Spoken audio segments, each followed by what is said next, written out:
Director అన్నప్పుడు compulsory flops వస్తాయి, అది కామన్. అది ఎందుకైనా ప్రతిసారి హిట్ వచ్చినప్పుడు వాళ్ళు మనుషులే కాదు, ఎందుకంటే ఫ్లాపులు కూడా రావాలి. ఫ్లాపులు ఎక్కువ వస్తేనే నేర్చుకుంటారు, అరే ఏ విధంగా తీయాలని చెప్పేసి. కానీ సినిమా పూర్తి స్థాయిలో కూడా 100% సినిమా బ్లాక్ బస్టర్ హిట్ అవుతుంది. 14 సార్లు పోస్ట్పోన్ అయింది, ఎప్పుడు వస్తుందో కూడా తెలియదు.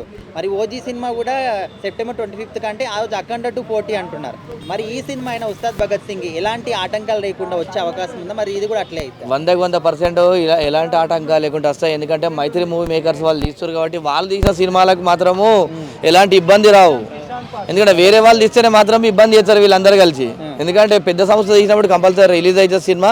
ఏదేమైనప్పటికీ కూడా సినిమాలు అందరినీ సరిసమానం చూసుకుంటూ అందరు సినిమాలు రిలీజ్ కావాలి. అందరు ప్రొడ్యూసర్లు ఒకటే, అందరికీ ఫ్యామిలీ ఉంటుంది, అందరు కూడా అప్పులో సప్పులు తెచ్చుకొని సినిమాలు తీస్తారు కాబట్టి కంపల్సరీ ఏదేమైనప్పటికీ కూడా సినిమా రిలీజ్ అయ్యేటట్టు చూడాలి. ఎందుకంటే ఎవరికి కూడా ఇబ్బంది ఉండొద్దు, సినిమా కూడా మంచి హిట్ కావాలని చెప్పేసి అనుకుంటున్నా. అన్న చాలా మంది హీరోస్ ఇప్పుడు ఎవరైనా డైరెక్టర్ వాళ్ళకు ఒక ఫ్లాప్ ఉంటే చేయట్లేదు మూవీ, అంటే వాళ్ళకు సైన్ చేసిన మూవీస్ కూడా విత్డ్రాల్ చేసుకుంటున్నారు.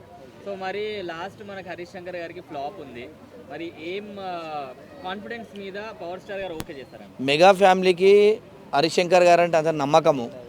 మనం చూసుకుంటే గిట్ట ఎన్ని సినిమాలు ఫ్లాప్ అయినాయి పవన్ కళ్యాణ్ గారి తర్వాత ఒక ఆ సినిమాలన్నీ ఫ్లాప్ను మొత్తం కవర్ చేయడానికి గబ్బర్ సింగ్ సినిమాని తీసుకొచ్చి ఆ సినిమా అభిమానులను పవన్ కళ్యాణ్ ఫ్యాన్స్ను మొత్తం భారతదేశ చరిత్రలనే పవన్ కళ్యాణ్ గారి సినిమా తిరగరాసే విధంగా హరీష్ శంకర్ గారు తీసిన సినిమా బ్లాక్ బస్టర్ హిట్ అయింది.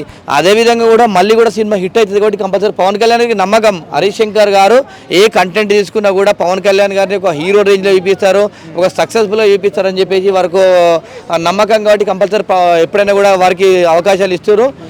ఈ అవకాశాన్ని కంపల్సరీ వాళ్ళు వినియోగించుకొని సక్సెస్ఫుల్ రేంజ్లో ఉంటాడని చెప్పేసి అనుకుంటున్నా. అన్న మరి గబ్బర్ సింగ్ 1 అయిపోయింది, 2 అయిపోయింది, ఇప్పుడు భగత్ సింగ్ 3 అనుకోవచ్చా? ఎందుకంటే సేమ్ డైరెక్టర్ సేమ్ ఏమన్నా అంటే ఆ సినిమాలోనే పోలీస్ గెటప్ ఉంది కాబట్టి ఈ సినిమాలో మాత్రం పోలీస్ గెటప్ కనిపించట్లేదు, ఒక ఫైర్ బ్రాండ్ లాగా ఒక గన్ కనిపిస్తుంది చీరలా. మరి కంటెంట్ ఏ విధంగా ఉంటుంది, ప్రజలకు ఏ విధంగా మెసేజ్ ఇస్తారు, అసలు ఆడియన్స్ ఎంత సాటిస్ఫాక్షన్ అయితే విధంగా చూస్తారని అనుకుంటున్నాం.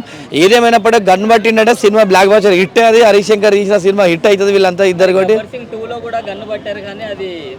అంటే ఈ బాగా ఆడింది సినిమా అయితే ఫ్లాప్ కాలే. సర్దార్ గబ్బర్ సింగ్ సినిమాలో ఫ్లాప్ కాలేదు, సినిమా ఫ్లాప్ అయిందా? కలెక్షన్స్ వచ్చినాయి, మంచిగా వచ్చింది, బాగా వచ్చింది. అంటే పాత ఫస్ట్ గబ్బర్ సింగ్ కన్నా అంటే కొద్దిగా నెగిటివ్ టాక్ వచ్చినా కూడా అభిమానులు చూసి ఆనందపడ్డారు.